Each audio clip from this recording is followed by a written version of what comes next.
Chairman, Secretary General, comrades, please allow me to begin my speech in Malay. Bagaimana boleh kita dapat bangkit lebih kukuh sebagai satu masyarakat dari COVID-19? Krisis seperti ini pernah dilalui oleh para pemimpin dan generasi sebelum kita. Mereka telah menonjolkan sikap daya tahan untuk membangunkan sebuah negara yang dapat menikmati hari ini. Apakah rahsia mereka?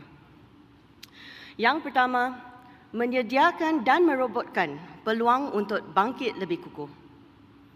Kita harus meningkatkan usaha untuk menghapuskan penghalang dan diskriminasi di tempat kerja, sekolah, rumah dan masyarakat. Kemarin, saya telah bertemu dengan seorang bekas pelajar madrasah, Insyirah, yang telah mengejar impiannya untuk bekerja dalam sebuah sektor pertumbuhan sebagai seorang penganalisis data. Beliau telah berkongsi 3 pesanan ayahnya, iaitu kerja keras, kerja keras, kerja keras. Hard work, hard work, hard work. Generasi kita mungkin berlainan, namun kerja keras tetap menjadi kunci kejayaan. Belia kita mempunyai kegigihan yang sama seperti para pemimpin dahulu. Kita harus memberikan harapan kepada belia kita bahawa mereka boleh meraih kejayaan yang lebih dari zaman kini.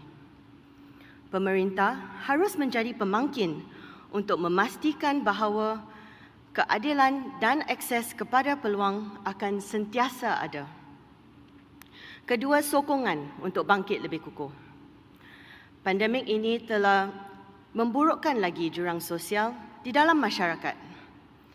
Pemerintah cukup prihatin dan telah membentangkan pelbagai skim untuk mereka yang ingin mencarikan kerja, meningkatkan kemahiran ataupun perlu bantuan kewangan. Namun, ada yang masih terperangkap dalam lingkaran kesusahan. Dan kita harus pastikan sokongan yang lebih holistik dan bersepadu dapat dihulurkan kepada setiap warga Singapura yang memerlukannya. Ketiga, perubahan minda. Sebagai individu, kita harus bersedia untuk menukar gaya hidup dan minda kita. Jangan takut. Don't be afraid. Raihlah peluang dan sokongan yang telah disediakan. Ingatlah, hustle demi hasil. Hard work bears fruit. Tidak ada generasi yang lebih sesuai untuk menukar mindset kecuali belia kita. Kita tidak lupa daratan, komited kepada kepercayaan kita dan tidak mahu sesiapa pun ketinggalan dalam arus kejayaan negara. Comrades, I recently read an article in the New York Times that goes something like this. More and more, we live in bubbles. Most of us are surrounded by people who look like us, think like us, vote like us, have educations like us, and worship like us. The result is an empathy deficit, and it's at the root at many of our biggest problems. Before we can talk about emerging stronger together as one, I think it's important to acknowledge some of the bubbles that we live in, the silos we see, the divides in society, and what it will take to bridge them. In our workplaces, schools, and homes, we feel the effects of intergenerational differences, racial intolerance, and shifting gender roles. As a younger Malay woman, I've been in spaces where I feel these divides very deeply. We see these differences play out online too. Beyond our bubbles and curated social media feeds, where people like and share the same videos and same posts as us, we do not have to look too far to see the opposing voices or the angry comments. Winning over hearts and minds must take space on the digital platform too, such as Petir.sg. As TikTok, Zoom, and Telegram become the norm. But the pandemic stress and lack of established social norms, how do we debate, and have discourse meaningfully and respectfully online seems to have created endless conflict, where we comment instead of communicate. We often respond to these opposing voices the same way that we view a threat: fight by retorting, or flight, swallowing opinions to avoid conflict. Neither of these approaches bode well for us as a society if we truly want to grow. To emerge stronger together as one Singapore, we need to fix our empathy deficit and grow more comfortable with understanding views we disagree with. We must be conscious of our inherent biases and recognize that the precious common space we hold between neighbors and friends is one that needs to be taken care of very carefully.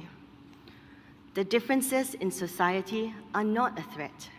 They are opportunities for us to have hard conversations, and I hope that we will have them. And in listening, be at least open to the possibility of changing our minds.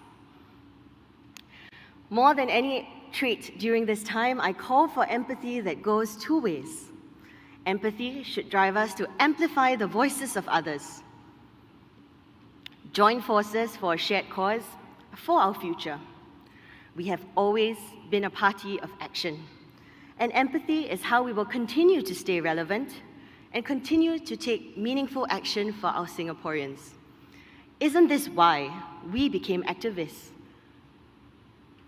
To do right by our people and to speak up for others, even if they may not look or think like us. And for that, we need empathy. We cannot speak about where we are going without remembering where we came from. 饮水思源. We must remember where the water originated from when drinking from the well. Singapore has a foundation that has served us well, thanks to the vision and resilience of our elders who came from all over the world to seek opportunity here.